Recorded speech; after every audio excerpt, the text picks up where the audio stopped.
Hey everyone, this is the kickoff of season 3 of the Beyond the X and O's podcast, brought to you by the Coaches Site, the #1 online resource for hockey coaches.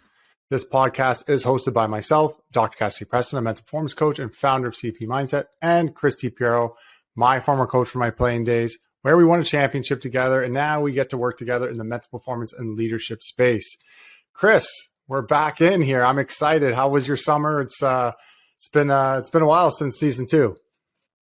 Yeah, you know what? Summers are always great, Cass, as you know. Get to have some downtime, family time, enjoy the weather. But certainly happy that we're back at it with season 3, and certainly looking into the fall weather, but fall sports, and then obviously with the hockey season looming, it's exciting time for sure.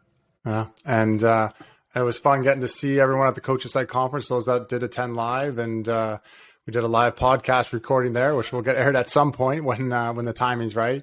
But it was fun to interact and see all the people there. A couple things before we dive into Cody Royle, our great guest, and lots of good takeaways there. But Serena Williams, Chris, like retiring. What's your take there? She's quite the athlete. Yeah, you know what? We like to talk a little bit about high performance and having elite performance habits, and certainly Serena has shown to have those kind of habits and be a high performance athlete for her whole career, and not just by reflective in the championships that she's won at the Grand Slam level, but just in the manner in which she's carried herself, and just I think the send off that she received from the fans in New York at the U.S. Open, was outstanding, and it's great to see when athletes of that ilk are able to kind of go out, and she went out in the third round, had a great run, and but certainly what a career, and certainly set the standard for tennis players to follow.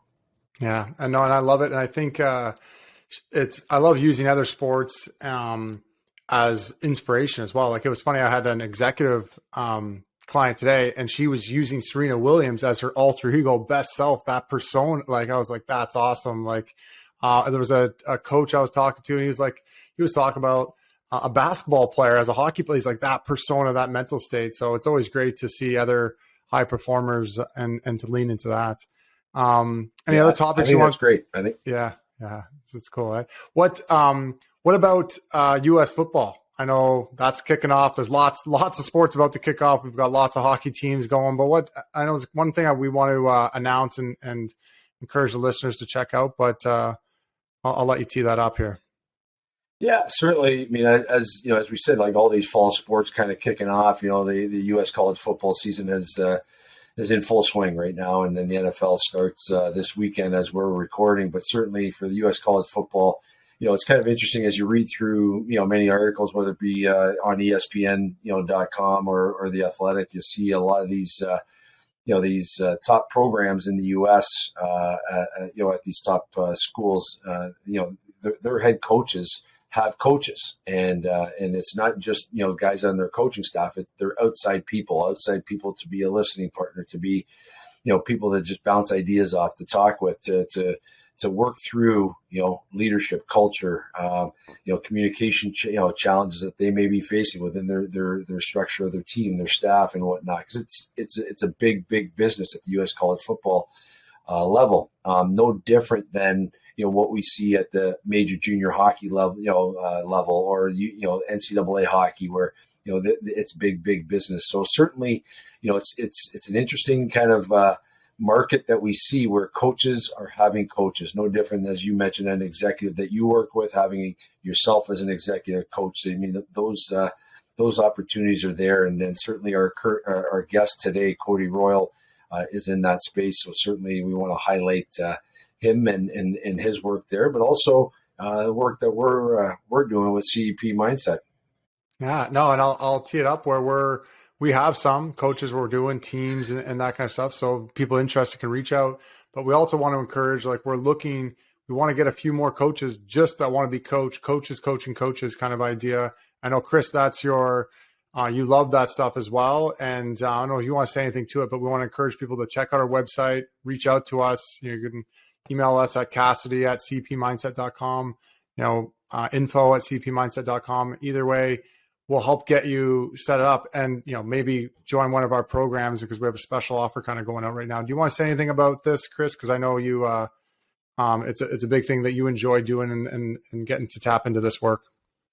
Yeah, the best thing I could say, Cass, to be honest with you, it's the ability to have a third party, independent, non-partial person, talk with, and it's not just talk just to have a afternoon coffee. It's go through some specific things to work through, but certainly it's that person and outside of the coaching staff, because I think the coaching staff that you have, certainly, a lot of coaching staffs are tight. And they're close, but certainly they're all experiencing the same things. And sometimes you need a different view, different perspective. And certainly that's what we would bring. And I know, as I mentioned, that's kind of, my bandwidth where I enjoy doing. So hopefully, people take advantage of that opportunity.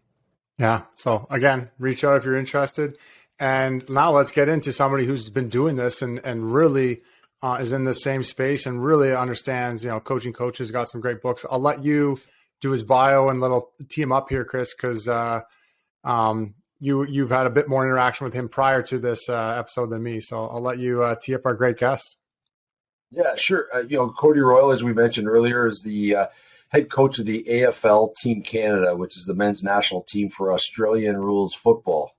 He was born and raised in Australia, but has lived in Canada for over a decade now. And he spent the last number of years researching, interviewing, and writing about leadership, culture, and performance. As a result, he's the author of two books on these subjects. One is called Where Others Won't, and the second book is called The Tough Stuff. In addition, he has his own podcast titled Where Others Won't, where he's interviewed the likes of Joe Dumars from the NBA, Adam Grant, Patty McCord, sports psychologist Michael Gervais, who does a lot of work with the Seattle Seahawks, James Kerr, Rasmus Ankerson, Tony Granato at the University of Wisconsin Hockey, and Pete DeBoer, currently with the head coach of the Dallas Stars, amongst many others. So certainly he's had a breadth of research that he's done, interviews, and people that he's talked to within the coaching leadership space. And I think he does a lot of work with coaches, and I think he dubs himself the head coach who coaches head coaches, and it's a pretty cool kind of title. But certainly he's done a lot of that work and continues to grow. So he was a great guest for us. Yeah, and I really enjoyed his book, and then being able to get some color and dive a little deeper in this podcast. The most recent book is The Tough Stuff, where he talks a lot about what comes up in this podcast or writes about it.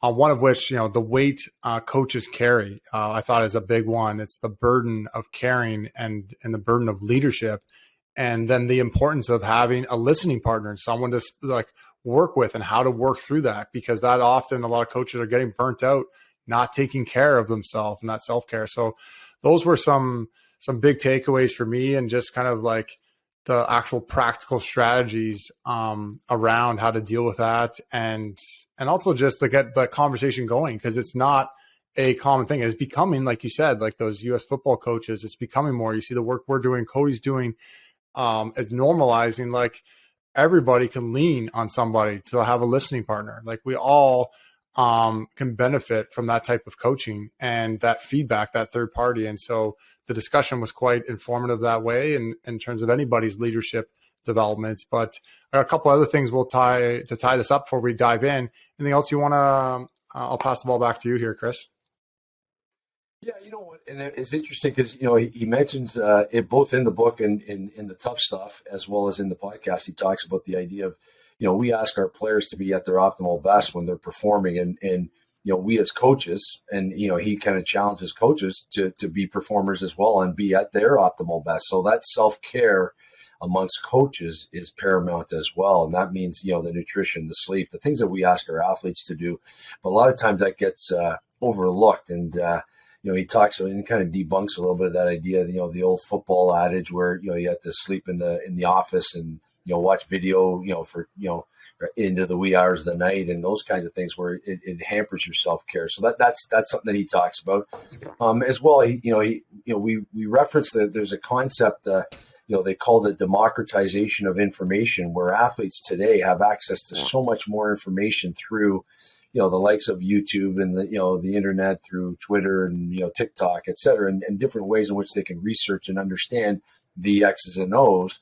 But it truly is beyond the X's and O's where a coach makes his or her kind of impact. And then that's where it's important for coaches of today's athletes to understand that they need to connect. They need to connect beyond the X's and O's. And I think that's why it was important to have Cody as the first guest of the season based on, obviously the title of this podcast, but all, based on his work and research. Yeah. No, so it's, we won't hold up the listeners any longer. We'll let them dive in. And we appreciate you for listening, all the listeners out there. And please send us any of your comments, questions, subscribe, all that good stuff. And enjoy this episode as we keep going beyond the X and O's.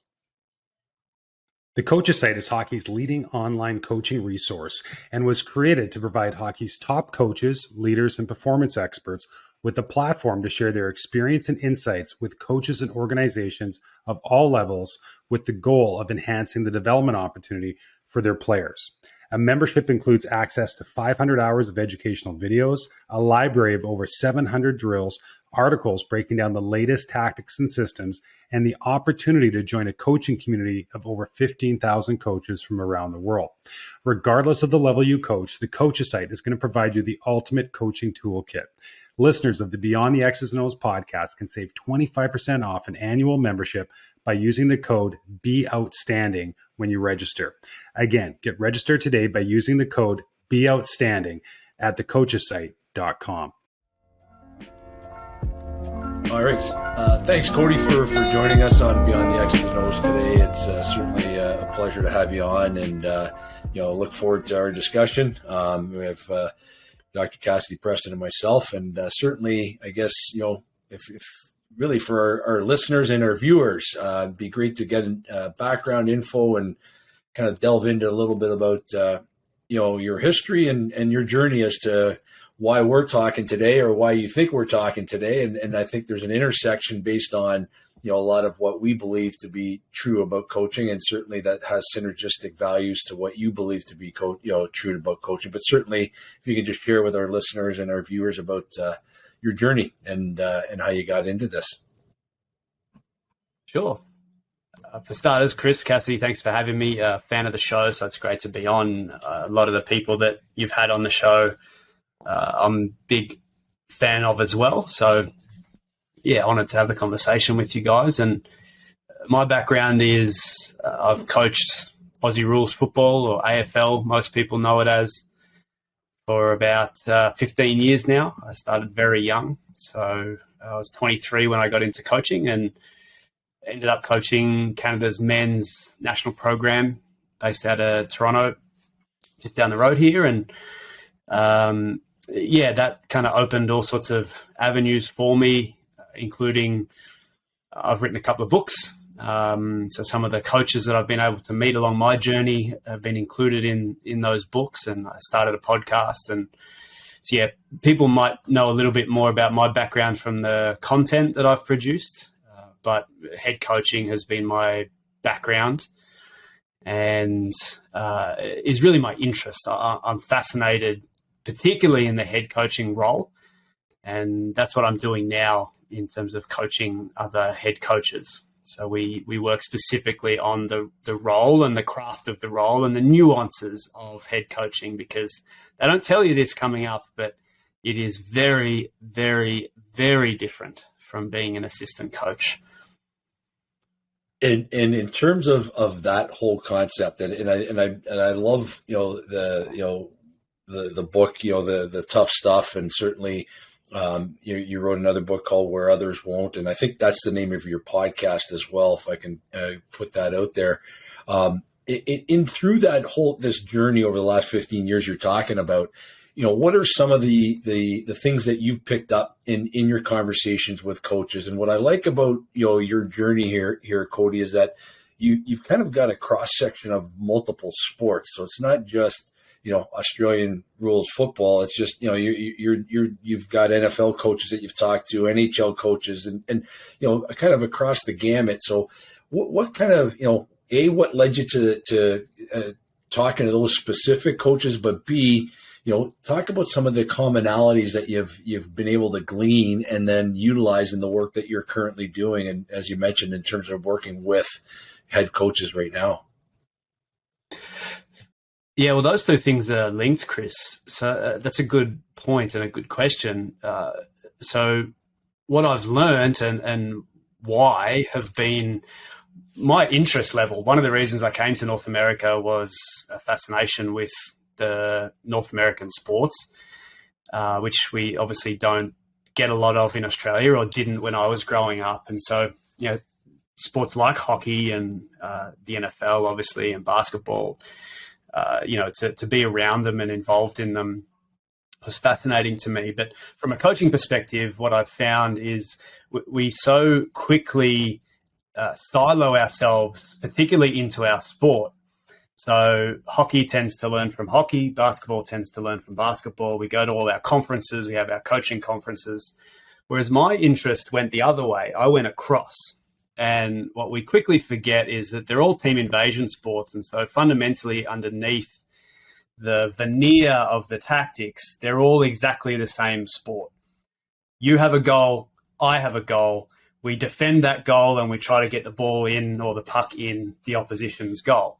So whether that's lacrosse, Aussie rules, rugby, ice hockey, field hockey, American football, those structures of the game remain.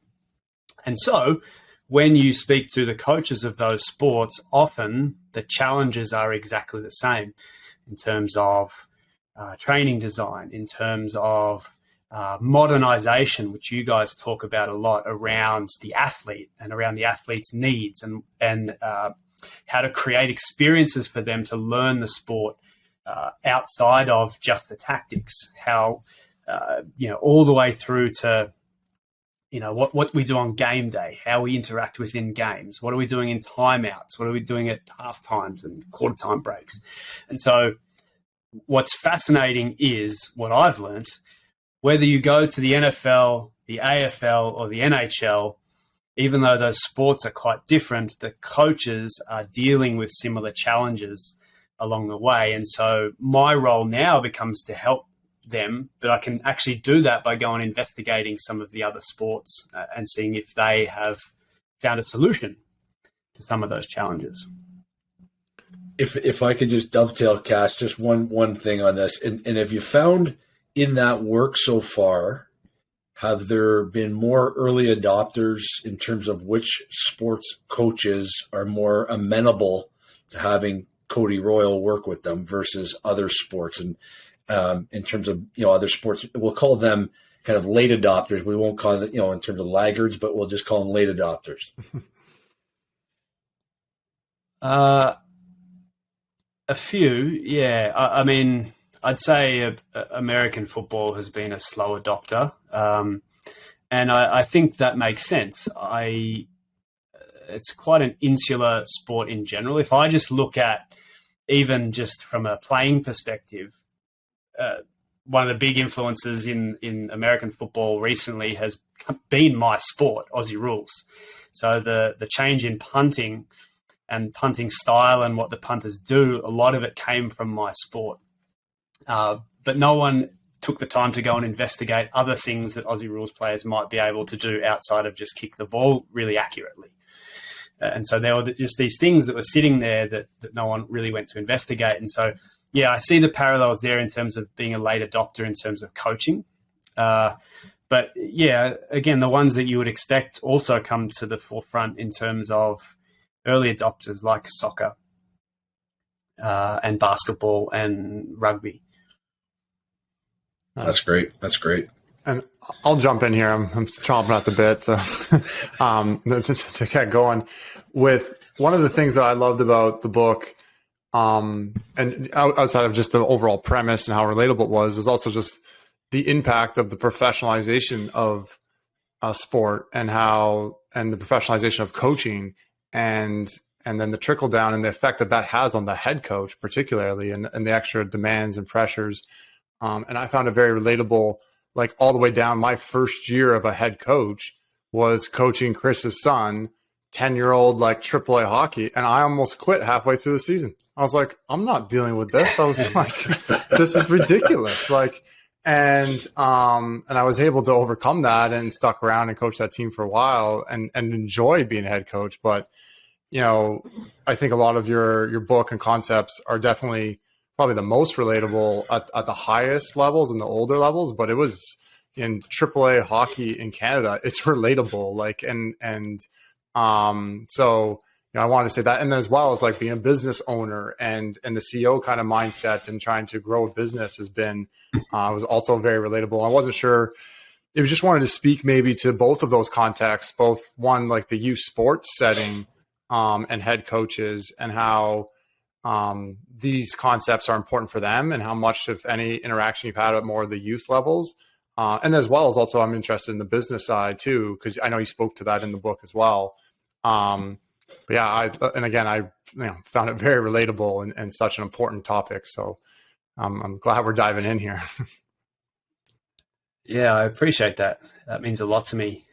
What I was trying to do with the tough stuff was write essentially the most relatable book that has existed in head coaching. And so that's why it is the way that it is. It's all about lived experience. So you see and you hear all this glorification, but then I wanted to tell the actual story of what they go through on a day-to-day basis. And again, that lends itself to going to the professional level, because most people know those coaches, they see them on television. And so, you know, from a storytelling perspective, it's more interesting. What I've found though, like, you should see my DMs. They're incredible. I've had people from emergency departments. I've had police officers. I've had principals. I've had CEOs. I've had military leaders. I've had just teachers at schools reach out and say, if you took out the word coach in here and inserted my job title, this would be what I go through as well. Yeah. And which is unfortunate, because the first chapter is called Everyone Thinks You're an Idiot. So all those professions, obviously, but perhaps it speaks to what you're talking about there, Cassidy, in terms of really what has been captured is the real experience of leadership and the challenges that people go through in being a leader, particularly of groups, whether that is professional athletes, whether that's a school team, whether it's a business. And so then what we can do by acknowledging that that's the lived experience, we can start to say, okay, well, how do we accommodate for that and also make sure that you're still able to perform at an optimum level and you're not just living in this state of depletion and not being able to actually progress as a leader, because we don't want that either. I'm fine with challenging environments, but let's acknowledge that they're challenging and also still set people up to succeed within those environments, because we can do both of those things. Yeah. And I think that's great. And I think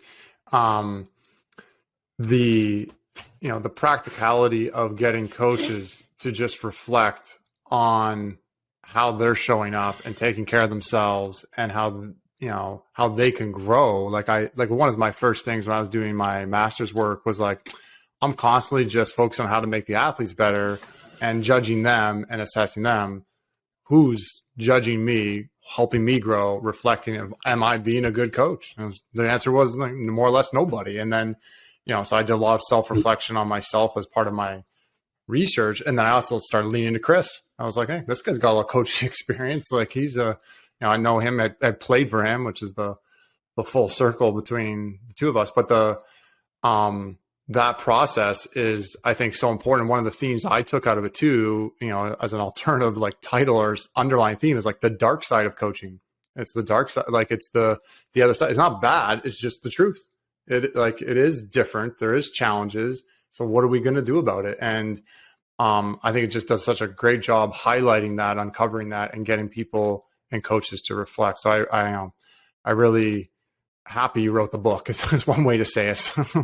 But there's, I don't know if you want to just speak to more like, what do you think the question out of me then, and there's lots of different chapters and concepts we can dive into, but what do you think the biggest challenge is for coaches, the biggest dark side, the most common one that's the hardest one for coaches to overcome, because you bring up a lot of them and they're important to give different strategies. So what that'll be my question. I'll otherwise I'll keep running and cutting Chris off here. So I'll throw that ball down the pipe for you. Yeah, I mean the biggest one, or maybe it's two. You can separate them out. You can bundle them together. I call it the weight, and it's this really interesting, I guess, misconception. People regularly talk about the weight of expectations, but I don't think it's a weight of expectations. I'm yet to meet a head coach who doesn't have higher expectations of themselves than anyone else could possibly even imagine. And so I think weight of expectations, even at the top level, is a little bit misguided. And I think it's the weight of caring. And, you know, in my sport, we have a 50-man roster. And so it's like having 50 sons.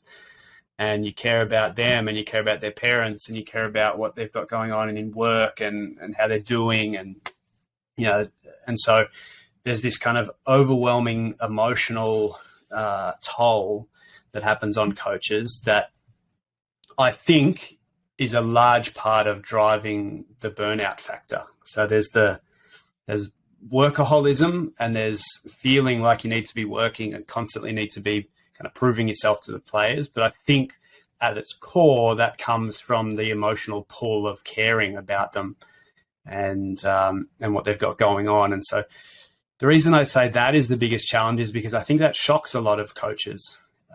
You know, when you're an assistant coach, for instance, you don't have that pull, or you don't have the size of that pull. You know, you might have a position group. So you might only have to care about the tactics for a group that's maybe 10 players. And if you guys succeed, then you've been a success. And then the job completely changes when you become a head coach, and you've got everyone plus all your staff that you care about. We haven't even talked about when you get home and your family that you've got to care deeply about. And so, you know, all of a sudden it very rapidly becomes, you know, we're talking about 100 people here that daily. So you can imagine the WhatsApp messages coming, how are you doing? Checking in on everyone, right? Like all of a sudden you've got, your head is spinning and you haven't even got on the field yet or on the ice yet. And so I think that's the biggest one that is really at the root of a lot of the other issues that coaches deal with.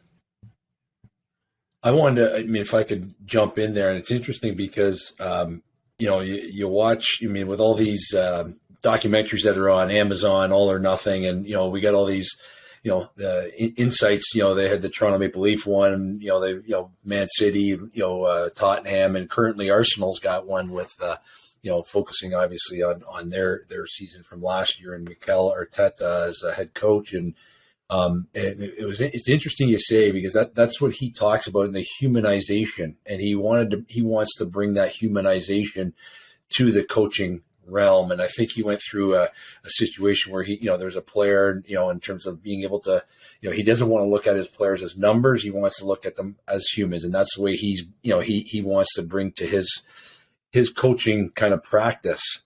With that being said, and given all these coaches that you've talked to over your time and continue to talk to, and through, you know, the research for the book, but also just from your own born interest, how often do you see coaches sacrificing that humanization component and that caring component and that expectation of caring towards satisfying, let's say, you know, I got to win to keep my job, and the stressors that has to play? And whether it be, as Cass mentioned, coaching 10-year-old AAA hockey, because nowadays there's a professionalization of hockey. So there's coaches that are thinking I got to win at the 10-year-old level, and there's coaches who obviously think that they got to win at the professional level. So if you can speak to that, that'd be awesome. Mm-hmm. Yeah, and that's a balancing act. And I don't know how well we're dealing with that. And so, yeah, there are realities to it. And there are realities to also, if you talk about just, in soccer, selling players, or, in our sports, trading players. And so, you have all these kind of deep conversations and you show this belief in this person, but then at any given time, part of the reality is you call them into your office and you're like, mate, you're shipped out of here. And it just completely blows apart that element of care, at least in terms of the perception, particularly from the player. You didn't care about me all along. You were leading me along and just getting me to play my role, but now you've shipped me off somewhere else. And so that's kind of the precipice that you're always on. But and I don't think we're dealing well with it. I think we overcompensate. I think if we were to look at it on a spectrum, I think we tend to go from one end to the other. Maybe a little bit too much care in our standards slip, and we kind of forget that we are in professional. I'll just talk about the professional element.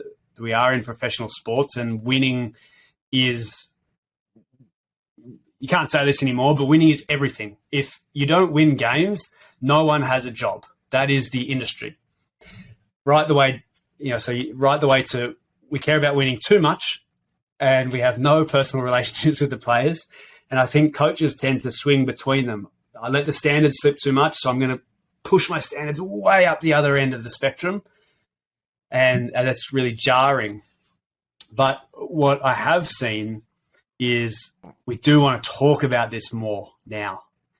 And I think that is a healthy way to go about it. And so, it is, whether it's been my book, whether it's other conversations, whether it's other shows, whether it's documentaries, we're open to talking about this more now. And so I think we're on a bit more of a fast track to finding better solutions. I don't think we're there yet, but I think it helps with us socializing the issue and getting input into it and, talking about how to deal with it. It's not going away, is it, Chris?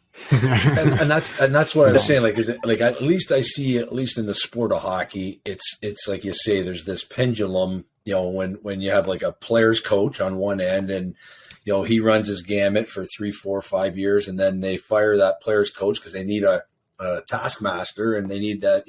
And the pendulum keeps swinging, but there's really no sustained growth to that. So, through your research and through your experiences, how have you found coaches being willing to kind of balance those two kind of extremes to be able to grow their own coaching practice to kind of, advance kind of like a new kind of thought process, like a new age of coaching or new age of thinking? And have you found that, or, what can you tell us about that? Yeah, I mean, my role now is coaching coaches. And so this is what we spend a lot of time on, is where is that line, and are we going too far over it? And the first thing I'll say is that is entirely contextual. So it's n equals 1 if we're doing the scientific number, like 1 in terms of the club. What are the expectations of the club? What are we trying to achieve? But then also individual relationships within that. And what I tend to defer to in terms of, helping coaches through this is that the pendulum is swinging. And one thing that we can do to kind of acknowledge both sides is to explain coaching to those being coached. So rather than just coming in and saying, here's my plan, here's how the program is going to run, here's all the expectations, you guys just, when I say skate to the blue line and skate back, you do that and all that kind of stuff. I think one way that we can help manage the flow between caring and competing at the highest level is to actually explain that and go through it with players. And, it can be as simple as in a team meeting, exploring with your players what is necessary to win at the highest level. Have them explain it to you. So, because they're the ones out there playing against the other teams. So how fit do we need to be? You guys tell me. Okay, so what does that mean? How much work do we need to put in? how skilled do we need to be to win this competition or achieve our goals in this competition, make the playoffs, whatever it may be. If you can kind of step them through the process of uncovering their own standards and what they need to be with them. Right. And again, that allows you to have input and say, actually, guys, I don't think you've nailed that one. I think the bar is a little bit higher if we want to do that. You were close, but we probably need to be up here a little bit. So you can offer that stretch as well. But athletes know, and so allowing them to be involved in uncovering where those standards are then allows you to go and push them. So we talked about this. You guys told me that we need to be at this level. We're not currently there, and I think we need to go a little bit harder. Because at the moment, what we do is we just arbitrarily decide when we want to punish them, when we want to put them into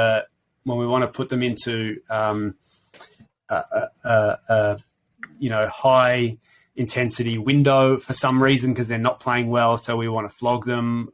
Right? It's just completely arbitrary, and they have no say in it, and so they don't really understand it.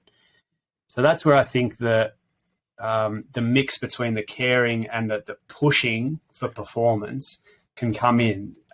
Have them come through that process with you. Allow them to be able to see and identify the standards that are necessary, and then say, do you want me to push you to those standards? Because if we do, I think we can get there. I think we can achieve our goal. But it means I might not be nice when you need to be pushed. Yeah. If I can jump in there, Cass, I know you're chomping at the bit again, and I think you speak about it in the book where, Cody, you mentioned the democratization of information, and that the athletes we're coaching today, again, whether it's that 10-year-old AAA hockey player or it's the professional Aussie rules football athlete, they have access to so much more information than we ever had. So, in terms of having them, they're almost perceived as experts unto themselves. And I think it's coaches that are having the emotional intelligence to be able to manage that in the best possible way. And there's not a question here. It's more of a statement based on what you say in the book in terms of what your comments that you just made in terms of connecting with your athletes on a different level to be able to push them or be able to work with them in terms of, pulling off. So I think it's coaches that have to, kind of give up the illusory concept of control. And I think that seems to be what a lot of the work that you're talking about. Someone told me anecdotally the other day, I was doing some work for the Premier League, and again, I don't think it's a study, but I think it's kind of anecdotal. The players are coming into the soccer system smarter than they ever have, and a lot of that they owe to video games. Right. And so, and I've heard this kind of anecdote around American football too, where players now grow up playing Madden. And so when you're talking to them about coverages and things, they've actually spent most of their upbringing looking at the X's and O's and understanding, why a certain player would drop on that play and why they would do this. And so all of that is to say, whether that's true or not, let's hypothesize that it is. All that is to say is, coaches need to adapt to that, and we need to say, okay, if they're coming in smarter, that means I better actually know what I'm talking about and not just come in from a power position and say, yeah, but my position is head coach, so I'm going to tell you everything that you need to know. It's actually to work with them through the knowledge and help them be able to understand the knowledge better contextually within the game, and then execute against all the X's and O's that they've been studying for years on Madden. Why not use that to your advantage rather than rally against it?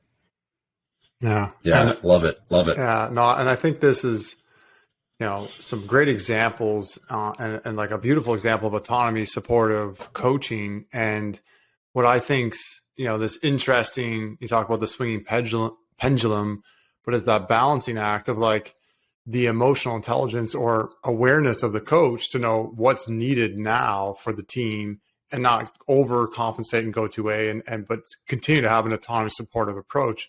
And my, the way that I would offer and kind of, eventually throwing this back to you is and you also talked about a lot in the book, like knowing, like each player has different personality traits, and like being able to coach that, the unique individuals and their unique needs. And so, but it's also on the unique timing and situations of, do they need more challenge or need more support? Do they need more of that caring part or more task oriented? And so that ability as a coach to be flexible in both becomes so important, and to navigate the ebbs and flows of a season and the human side. And the other big point to it that I want to bring up and get your feedback on too is like, you need both. Like, it's not like it's, and they support both. It's not an and or, it's the actual true balancing of it means you're optimizing both, right? You're going to the athletes aren't going to feel cared for if there isn't structure, direction, and growth and challenge, and vice versa. You're going to optimize your performance if there is caring and humanizing and stuff. So it's like actually working this balance. They go together and support each other. So, and like now my master's research is one of the main things, like the coaches that, there's this, it's win at all costs. And it's like, you can't be a humanizing coach and perform well. It's like either you're a performer and you sacrifice the human part, or you are a human coach and it's like, no, it's actually the best coaches do both and like do it well. And that's what, helps them perform at their best. So I'm not sure if you want to speak to that, Cody, because I think, with all the interactions you've had with coaches and the deep conversations, I'm sure you've got lots to say on that one. Yeah, it's about the toolbox, isn't it? We talk a lot about building tools for the toolbox, and you want to be able to show up with all the tools necessary to do the job. And I think some of the conversation, frankly, recently has been quite damaging in terms of it's basically you can only ever be an emotive, supportive coach. And that then you're not allowed to drive towards performance or say, push athletes. And I think that's quite damaging. And I understand where it comes from. And I understand there's a lot of abuse that has gone on. But I think the compensation is, to your point, Cassidy, is to actually build coaches with the full toolbox that they can swing based on what's needed at any given time. And so, that's what I spend a lot of my time working on now, is what tools do coaches need? And because often they don't get anywhere near the amount of tools that they need in their pathway, in their coaching pathway. I've talked about like a transition from assistant coach, but there's a whole range of different pathways that people can take that either tool them up or don't tool them up for the specific role of being a head coach. Because it's more than just, a refocusing on the team. There's, just purely the calendar and the demands on time at the professional level. You've got media. An example that I use, I think in the book is, the Yankees have media availability twice a day, right? And so it's 162 times 2 before the playoffs, before spring training. And that's a mandatory of the job. You have to front the media twice a day for, 200 plus days a year. That's before sponsors appearances, dinners, presentations, right? So that, there's all these various things that kind of add to this toolbox that's needed to be successful, because those things tend to take you away from what you really want to be doing, which is like be in a locker room with the players. But if you're arriving in there depleted from all the other activities that you've had to do, we know that you can't deliver your best coaching self if you're in that state. And so again, what I spend a lot of the time doing is, performance analysis and kind of gap analysis with coaches around, I know that I need to work on this, and going and finding ways for coaches to be able to do that, to really round out that toolbox for them, because they're fine with designing programs and designing new training exercises and all that sort of stuff. But it tends to be the other duties that need some work. With that being said, Cody, how do you find that, like every coach starts a season, regardless of sport, with full intentions of, great things. I'm going to look after my health. I'm going to eat healthy. I'm going to do all this stuff. But then the stressors, whether perceived or real or, external or internal, happen through the season. And then it becomes like like almost like they're putting out fires at the expense of, themselves and their own health. And I think as you mentioned, like, you have all these different, stressors. Could be like media, could be sponsors and whatnot, but yet it takes them away from what it is that they derive the joy out of or what they want to do. How do coaches like manage the prioritization of staying true to what their intentions were, let's say at the beginning of a season versus 2, 3, 4, 6 months into a season? And is that the kind of work that you're doing and trying to help them, maintain that same sort of, standards that they have for themselves at the beginning of the year? Is that fair or accurate? Yeah, that's one role for sure. So, I mean, my role depends entirely on the coach, and they kind of dictate what, how involved or uninvolved they want me to be and what they want to work on. But one of the roles is certainly an accountability partner around, I know that I want to be able to do this. And so, one prime example is the first coach that I worked with. He's a university coach up here in Canada, and he said to me, I want to go to the gym every day, so can you text me? And so I just became his accountability partner. At noon every day, every single day, I messaged him and said, did you go to the gym? And it wasn't about him going to the gym. What it was about was it made him think about it, and he had to respond. And so if he hadn't been, because something had come up, player meetings, right? You can't get out of them. If a player rocks in, they rock in, and you need to speak to them. But then it became, okay, well, you didn't go, but what are you going to do about it? Is there another activity that you're thinking about doing, or are you going to go tomorrow? And if I message you tomorrow, we better make sure that you've been, et cetera, et cetera. So pure accountability partner. And we know the power of that. We know that people are far more successful when they join a gym, when they have a personal trainer, because letting the trainer down is way harder than letting themselves down by not going. Right. And so that's it on a small scale, because all I did was send a text, but you can see the power of having an accountability partner like that.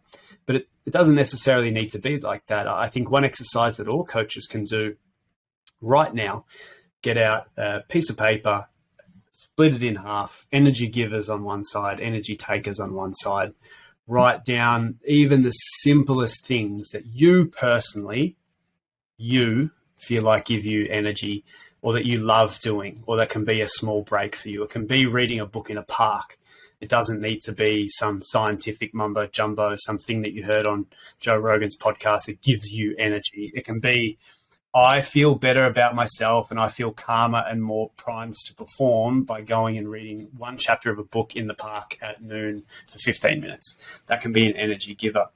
And so I think that becomes your awareness piece. I don't like doing all these things, and so they're going to detract from me. Because then what you can do is, let's say you have a day where all those things are stacked on the same day, all of your energy takers, which could happen. But then one, you're primed with the knowledge that that's going to be a tough day. It means you can let other people know. Like, look, this is going to be a tough day for me, and I'm probably not going to be in my best mood, or have time for a lot of other things, or respond to text messages, or whatever it may be. Like, think how much better of an experience that is for everyone around you to know, geez, he's up against it today. All the things that he doesn't like doing are stacked on one day. We can all do that right now. That requires a little bit of vulnerability, and my sense would be a lot of head coaches are a little bit vulnerability kind of. That's not something that a lot of them want to show. I would suspect, which leads me to my next question about the identity, and coaches having an identity attached to their personal identity attached to the role that they perform. And I know you kind of talk a little bit about that in the book, and then it's a big thing. And I wonder about that because of, I obviously my journey as a coach, I went through that process myself as, where my identity was attached to being a head coach, and I kind of loved everything about it. But then there's that old saying, who do you become along the way, on the journey to becoming, that head coach? Like who is it that you become? And I got to a point where it wasn't fun. And I and I pulled back. So I'm just trying to get your sense of the coaches that you've spoken with and your experiences. What can you tell me about that identity piece that coaches attach to that role, to that job, to their sport?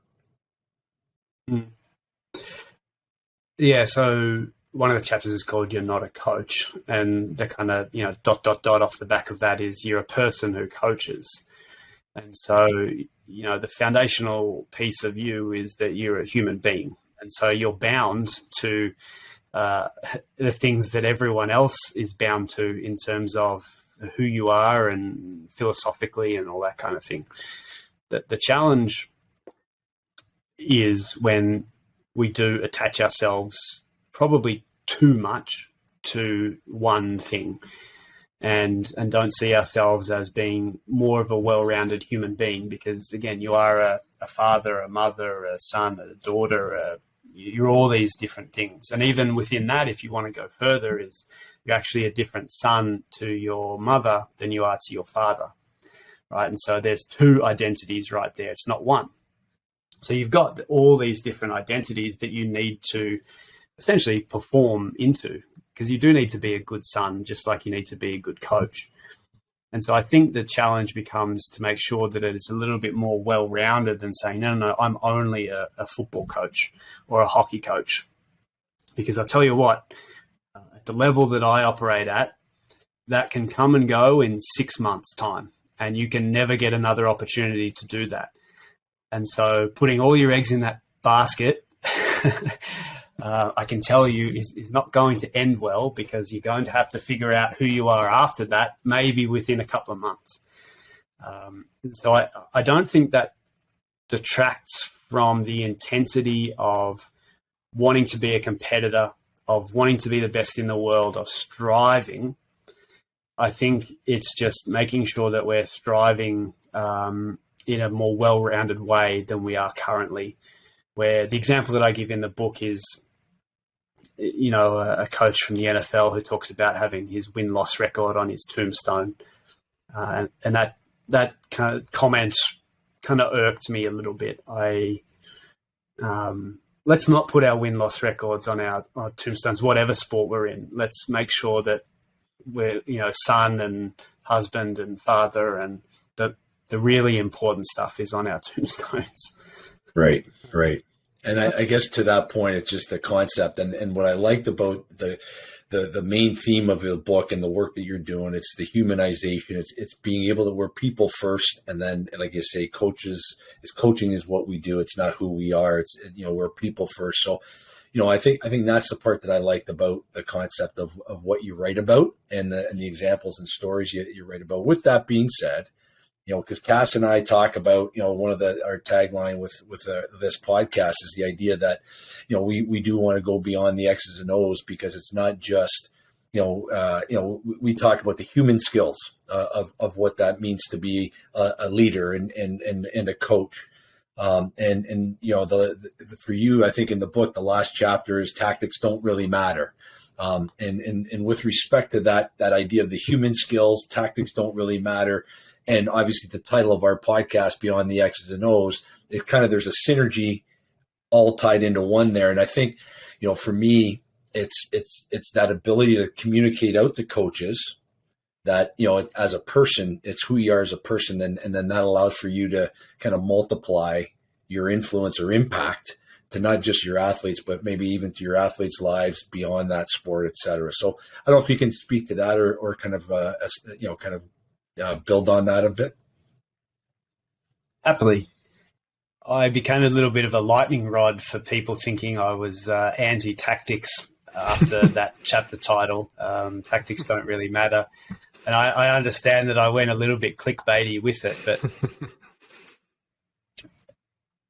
I'll also say I'm actually a highly tactical coach. It's my foundational background. I'm like high analytic, high tactical. That was where I stood out as a coach. However, what I go on to say there is that really, when you take a step back and you step out of the game a little bit, I've seen defensive teams win. I've seen highly offensive teams win. I've seen teams with seemingly no tactics that look like they're playing Timbits hockey win at the elite level. I've seen in my sport the team that is the most latest dynasty, their tactic for the game was to hit the ball forward. So they would just get the ball moving forward. They'd slap it forward. They'd handball it forward. Like literally, that is the Timbits hockey equivalent of Aussie rules football. And they were winning. They won 3 out of 4 championships. It's a little bit more complex than that. I've oversimplified. But my point here is that when you take a step back and you look at it, it's not like specific tactics that win. You can find examples of teams winning with anything. So there needs to be something underlying that. And the point of the chapter isn't about tactics at all. It's actually about human connection. And I believe, and given the tagline of your podcast, I think you guys also believe that connection is one of the factors in team sports that is underexplored, underutilized, and probably misunderstood. And I think if we were to do more work there, the tactics would come out better anyway, because the players would have a heightened experience and understanding of each other. And so that's really my point there is I think the human connection, whether it's in sport or otherwise, shows up so regularly as an advantage for us in that we have a lot of skills in connection that other animals don't. I can tell based on the way you guys are looking at me and your body language what you're feeling. Other animals in the animal kingdom don't have that, and we can coordinate so much better than other animals. I'm sitting here in downtown Toronto. In the background, there's buildings that can't have been built by anyone except us as human beings, because we could collaborate and we could make a plan and we could say, you do this and I'll go and do this. And so we're highly connected as a species. And then I think we get into the sporting environment and we think if we have a preseason camp that everyone's going to be connected because we went and we did a Navy SEALs drill that we saw or read about, rather than really connecting human beings so that they can have both social cohesion, but also task cohesion comes along with that as well. Right. Yeah, and no, that's great. Reminds me, I think it's pretty sure it's Peter Drucker's line, culture eats strategy for breakfast. So I'm not sure if you heard that one, but that's exactly what we're talking about. And I had a couple of things I wanted to dive into here, and even looping back to one of the things we did early, but it's like having a coach for the coach can be a secret weapon. And I think that's in one of the chapters or one of the points in your book, you talked about like everyone's looking for this advantage doing everything. And it's like taking care of yourself is a massive competitive advantage. Taking care of the culture of the team, connecting with athletes is a competitive advantage. And I can relate like with the pro athletes and the higher level athletes and people, or if I'm working with an investor in different areas of life and coaching people, it's often more than just the sport or the context at hand. It starts talking about, relationships, other life stressors, balancing time and schedule, and because they're all interconnected anyways. And just having a coach, I'm sure you can relate to this, is just like coaching and having someone as an outsider to hold you accountable, but it's the fastest way to grow, learn, and effectively grow too. So it's no doubt that you've been well received and the impact you're having.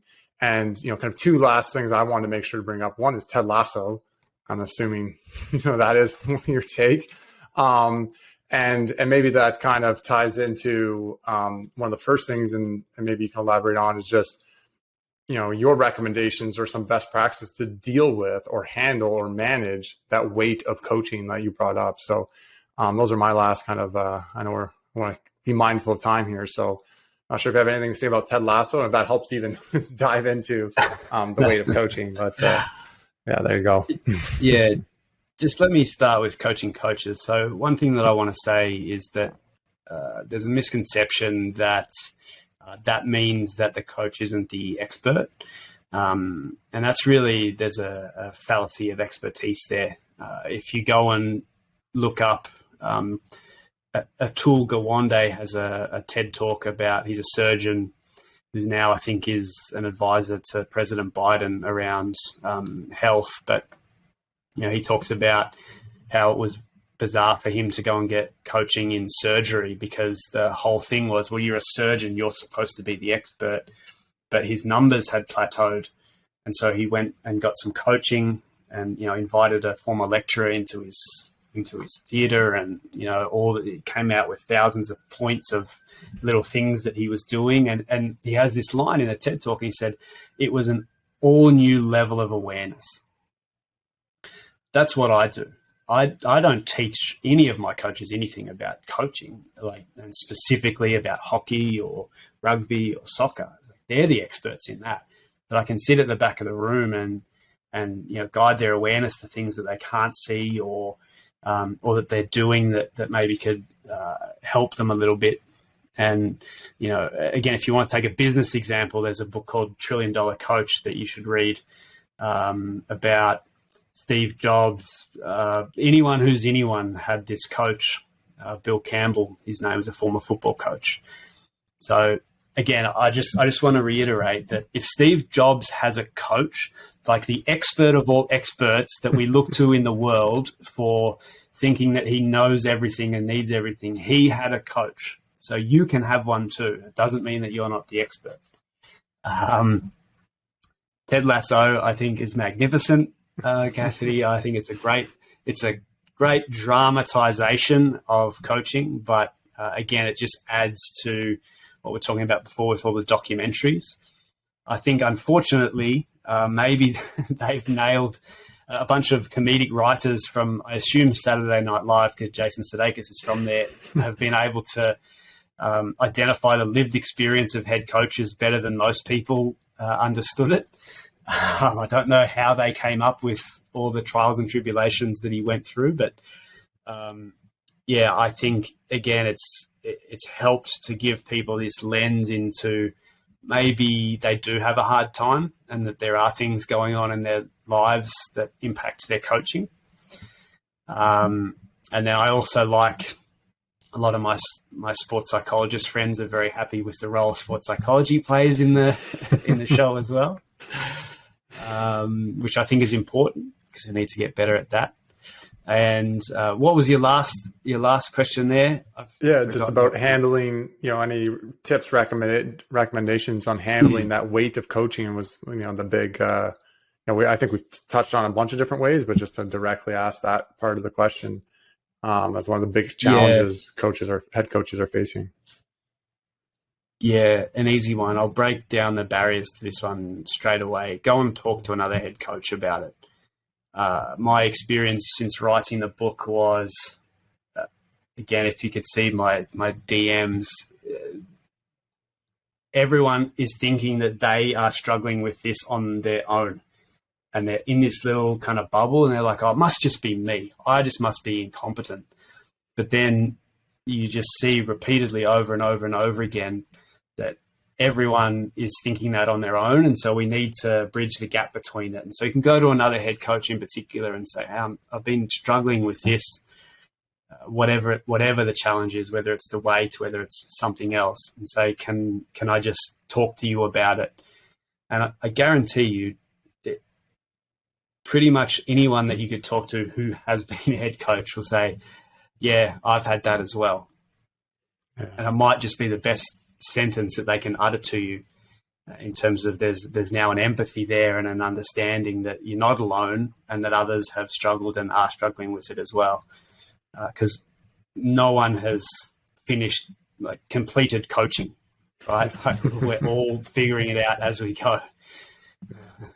I love that. Yeah, I certainly, I think that's great. And, you know, as Cassidy mentioned, we certainly want to be mindful of time. So, you know, I want to thank you. And I just want to, if I can kind of tie a bow on this, you know, you mentioned, you referenced the $1 trillion coach, but, you know, and on Bill Campbell, and I read that book, and then I read the Tough Stuff, and it's, you know, back to back, and they're, it's beautiful to be able to kind of juxtapose the, you know, your book with that book. Is in your book, you mentioned the concept of leaders are multipliers, and you mentioned that as a concept, and you know, I think you know, when I think about Steve Jobs, as you mentioned, had Bill Campbell as a coach, and it was through Steve Jobs that Bill Campbell was able to gain greater influence and impact with other people in Silicon Valley as a coach, and you know, obviously multiplying his impact and you know, influence. So certainly, you know, obviously you're doing the same with the work that you're doing with coaches, and you know,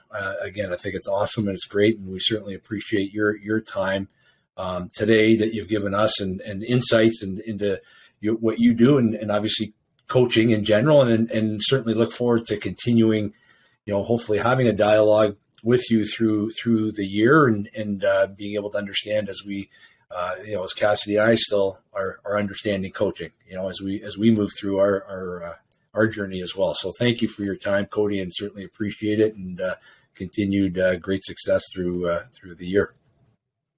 Yeah, thanks, guys. I'm glad we could finally do this. And yeah, let's keep talking about coaching, because, as I said, we're all figuring it out as we go, and I think it's better if we do that together.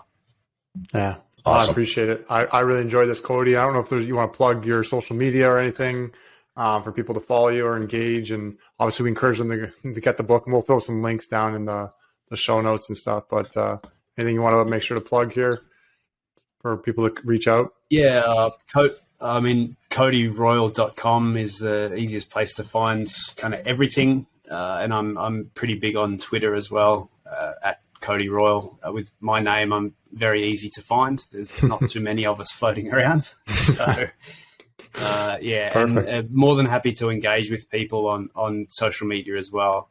Yeah. I love talking about coaching. So, yeah, please check it out, but also send me a message. Yeah. Awesome. Well, thank you so much.